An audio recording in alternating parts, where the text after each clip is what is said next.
today we're going to be painting up a new version of Grandmaster Simandus. You probably recognize Grandmaster Simandus from my battle reports, assuming you've watched anything of mine before. I love him, he's great. I've told more stories with him than I have any of my other characters, with the exception of maybe Valencia. It's close, it's between the two of them. But I also painted that model over 3 years ago, and so my current Grandmaster Simandus model doesn't really reflect my modern painting skill. So I am updating Grandmaster Simandus, and I've modeled up this guy to do that. So yeah, I tried to stick similarly to my old model, just in design choices. So he has the same little eagle little eagle skull on the back. Gave him the same heraldry. I chose the same like Terminator chest piece. But for this iteration, I've given him a hammer, just because it'd be cool for him to have a strength 8, damage 3 weapon. I gave him this cool little spell casting hand here. I'm thinking of maybe doing a little bit of OSL in there, and I gave him his classic Custodes cape that he has on the other model.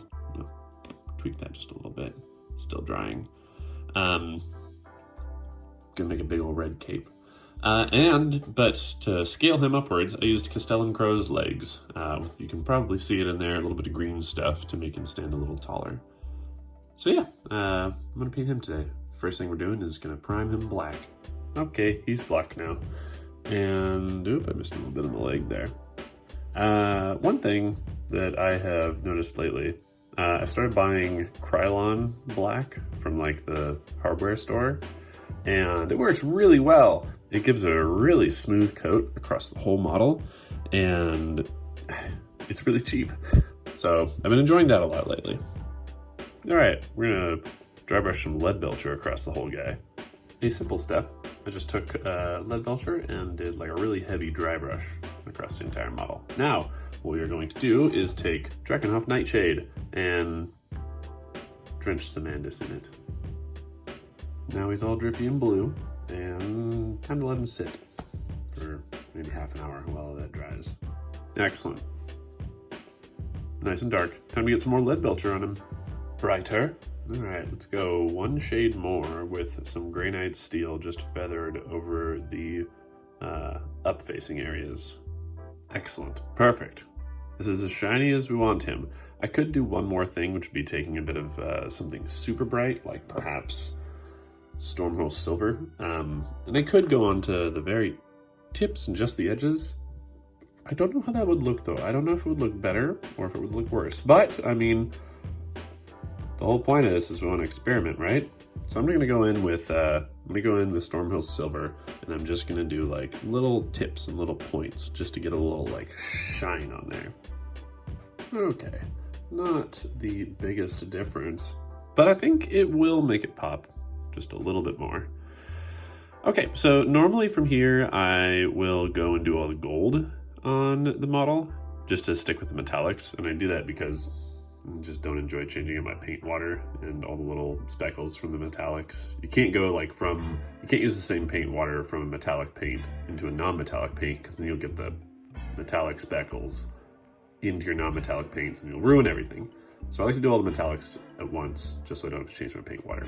That was a boring story. But here I know that I'm gonna do a lot of dry brushing and broad strokes on the cape. So I'd hate to do all the details, and then when I'm dry brushing the cape, accidentally nick like one of the gold details or something. So I think I want to get the big dry brush pieces out of the way first, which is why we start with the armor, and I'm going to go and do the cape next. For the cape, I'm going to do something inspired by Juan Hidalgo and his video on how to paint red capes. I'm going to start by doing like a maroon sort of, with using Flesh Terra's red all over the whole cape. I'm going to then glaze up with corn red to kind of bring out a bit of brightness, and then I'm going to just highlight with Evil Sun's Scarlet. It's not going to be a whole lot, but hopefully I'll do it in enough layers that it will be like, wha-bam! That's such a bright, cool cape. Good job, Stefan, is what you'll say. First, I've used Mechanicus Standard Gray just to make a base for the contrast paint to go on. Now I'm going to use Fleshed Terror's Red. Alright, so we've got a nice, even sort of, I guess maroon is what we'd call that color all across it. Anyway, so my next step is going to be taking Corn Red and I'm going to turn it into a glaze, and I'm going to go over most of the cape except for like the deep dark recesses of it. It's going to be a glaze, so it's going to be really, really watered down, and I'm going to try to blend it as much as I can with everything else. So I did a stupid amount of like thinning this paint. You can see it's very, well, I guess you can't really see from there. You can see on my thumbnail, it is very watery. In fact, I could probably make it waterier, more watery, and that would be fine. But we're just gonna start it with this. No, we are gonna make it more watery. Also, I wanna apologize now. This whole cape thing is gonna be very experimental, so if it sucks, sorry. Well, that doesn't look the best. It hardly looks different, and where it does look different, it doesn't look good. That was 4 layers of my little glaze, but that is okay, you know, because all failures are a lesson, and today's lesson is, I don't know how glazing works. So, we're gonna revert to doing my old dry brush method. Okay. There is 1 layer of dry brushing Corn Red under there. Because the lower layer was still that like deep maroon and the glaze didn't do much, the single layer of Corn Red is helping a lot. I'm gonna go over lighter with a layer of Wazdaka. Not Evil Sons. Wazdaka. This layer was much lighter, and yeah, it's doing the trick. It's starting to make it look a little 3D. I'm gonna go over with a real light layer of Evil Sun's Scarlet now. Much better. I'm gonna experiment with something.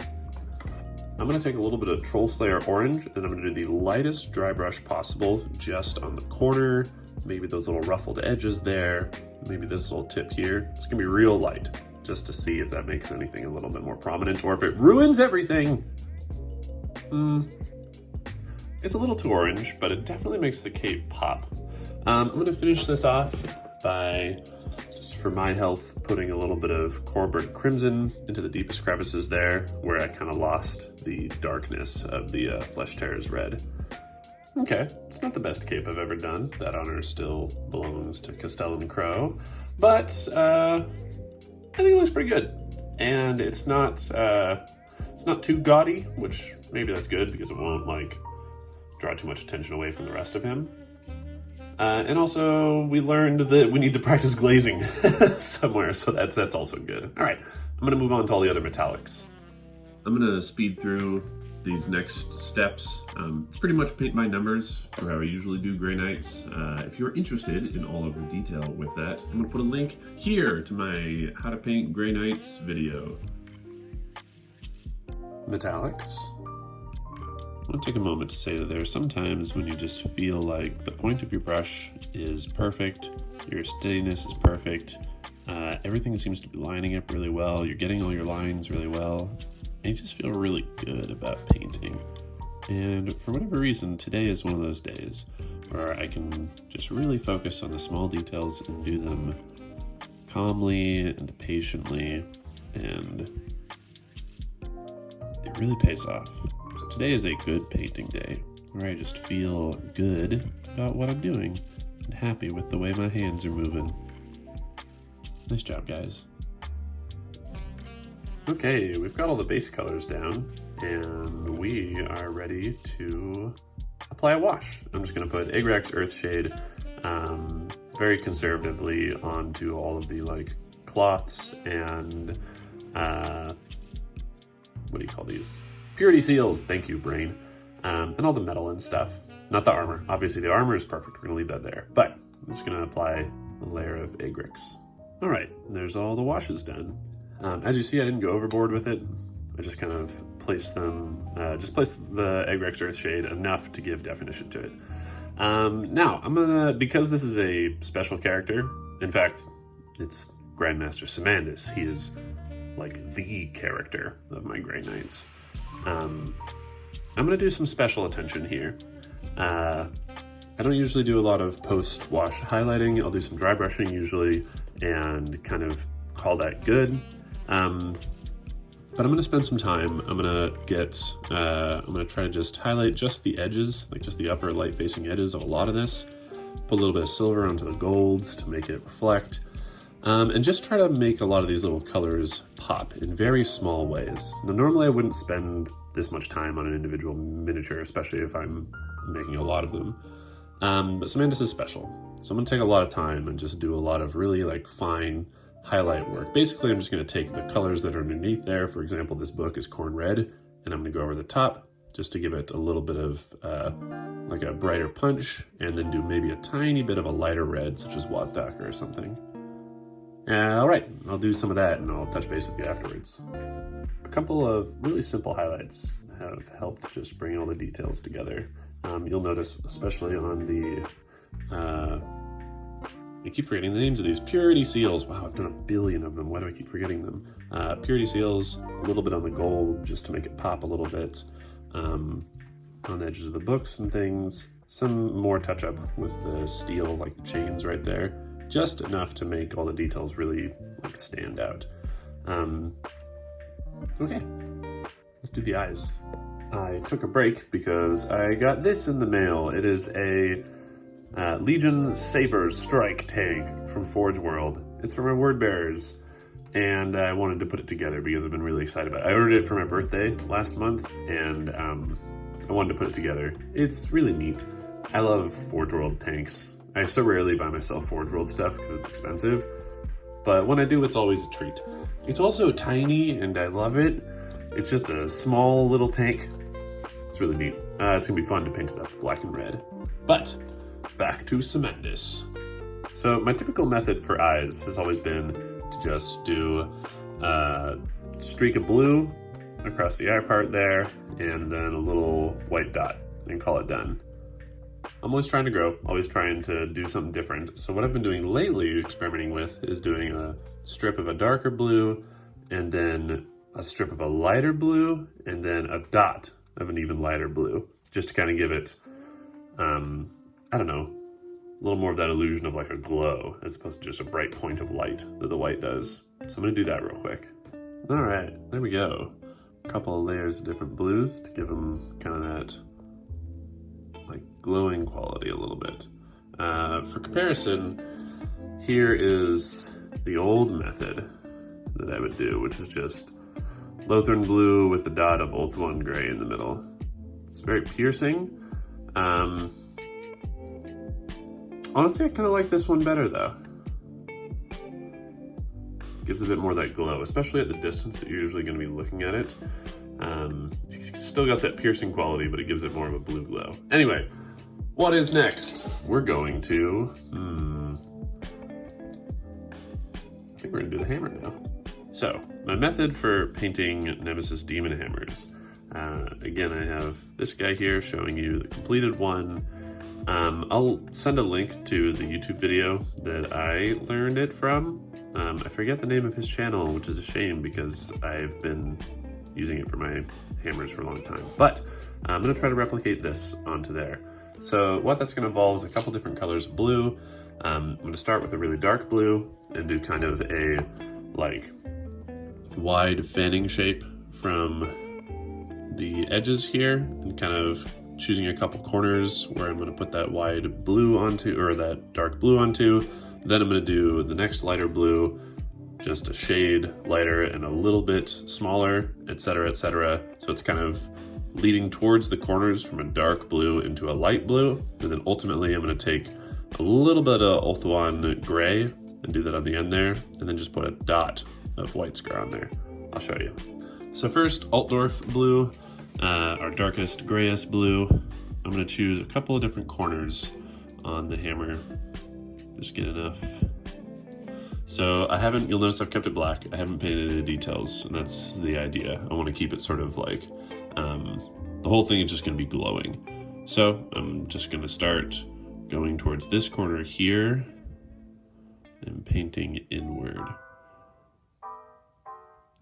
So I'm painting it so that it's kind of like a half, or sort of like a fan coming from this corner here. And I'm going to do that all around so that it makes that corner kind of the center part of a large circle that wraps over that edge. Okay, so there's that first layer. You'll notice I did opposite corners. I did this one here, and that one there, and then I did that one there, and that one there. It's gonna dry and it'll look a little more smooth, but I forgot to mention this. I wanna make sure I get to the top of this as well to give it that sort of like the light is coming off of the hammer sort of situation. The energy, I should say. It's not really the light. I'm not much into OSL. Oops, why am I down there? I'm not much into OSL myself, so this is all just as much of an effect as I'm gonna do. Next I'm doing Calidor Sky. It's gonna be the same method. It's thinned down so that it kind of becomes a little bit translucent, a little bit like blendy. My camera. And I'm just gonna go into the exact same spot, except I'm gonna go like a little bit, like not as far to the edge. So kind of like to there. Leaving a little bit of that other blue showing through. There we go. We're gonna do this with a bunch of blues and get like a fan effect from it. So there's a couple layers of like a fading blue. So now to bring the whole thing together, I'm gonna take the lightest blue. So that was just 3 blues. We're gonna get a dry, oh god, my fingers. We're gonna dry brush. Sorry, it's really cold today, and so I'm having trouble like holding things. I got this weird circulatory system thing where like blood doesn't flow great to my hands when it's cold, so it's always difficult. So I'm just gonna dry brush, so we get enough of that, and then get most of the paint off of my brush on my little paper towel over here. So there's barely any paint on there at all. Oops, still too much. Barely any paint on there at all. And now I'm just gonna very lightly go over with the lightest blue, just kind of grabbing the edges of it. It'll really make it look like it's fading into the lightest blue possible in these. Just grabbing the edges. Okay, so the little dry brushing has caught all the raised edges. I'm gonna do the exact same thing with Ultra 1 Gray now. Okay, we just did some really light feathering just to kind of pick out the very edges of the details there. You'll notice I did a little too much on that side right there. The white kind of has washed away the blue. But on that side, I like how it looks. All right, so the last step, I'm gonna take whatever like pure white I've got, ceramite, white scar, whatever it is, and I'm going to just put the tiniest bit right on to these few corners right here. It's really just going to draw the eye to that point. And so it's just at the part where like the energy is like swinging off of. I guess I can put a little bit on the wing tip right there as well. But just to make it look like the energy is like coming from that point. So this corner too, just a little bit right there. There we go. And that adds that cool kind of like focused power like effect to it. Yeah, there we go. Hammer! Feeling pretty good about that. Now we're moving on to the part that I've been nervous about, which is I want to give his hand a glowing magic effect. Give it some like blue. So I'm not quite sure what I'm going to do there. I'm going to maybe fuck around with some glazing like I tried on the cape and failed. I might do some of my just like layered effect like I did in the hammer, which looks okay, but I'm gonna try out some stuff and maybe screw it up because that's what heroes do. I've decided the glow is coming from the center of his palm. So the first thing we're doing is just, I did a little blue glaze across the whole thing. It's still gotta dry, but it'll blend in a little bit with the metal. Where'd I go? It'll blend in a little bit with the metal and the black. So I wanted to make sure the blue glaze goes on anywhere that the palm's light will hit, so the inside of the fingers, making sure to get nothing on the outside of the fingers, but the inside of the fingers and the casing of the storm bolter right there, and then the inside, oh, come on, of the thumb. So I'm just gonna put a couple more layers of that on there. There's that first layer. Now before I move on to the Techless blue, which will be my second blue, I'm gonna take a little bit of Drakenhof Nightshade, and I'm just gonna be putting it in the deep dark areas where the light might not be hitting, or at least it'll be darker, just to kind of give it some definition there. Just like above the palm there. Just some areas to give it so that like when you glance at the model, you can see that there's a stark difference in lighting to it. I want to stress again, I don't know how this will look. This might look terrible. Then you've wasted your time watching a video of an idiot do a thing that doesn't work. Did a couple more layers of blue, and then I put a little bit of white in there, and that looks fine. You zoom out though, and it delivers the effect. It looks like he's charging some sort of magic power in his hand. Again, always zoomed in, it's okay. But from a distance, Simandus looks like he is summoning arcane energies, which is neat. That's exactly what I was going for. Okay, he's looking really good. I'm very happy. Let's do the base real quick. And there you have it. The base is finished up, and we have Grandmaster Simandus reforged in all of his glory. I'm really pleased with how he turned out. Yeah, I think things will look great, and I think having the hammer will be really nice. Well, I'm gonna go do some glamour shots, and that's it. Thanks for watching, everybody. This was a dumb video where I just sort of painted my favorite guy. I hope you enjoyed it. See you next week.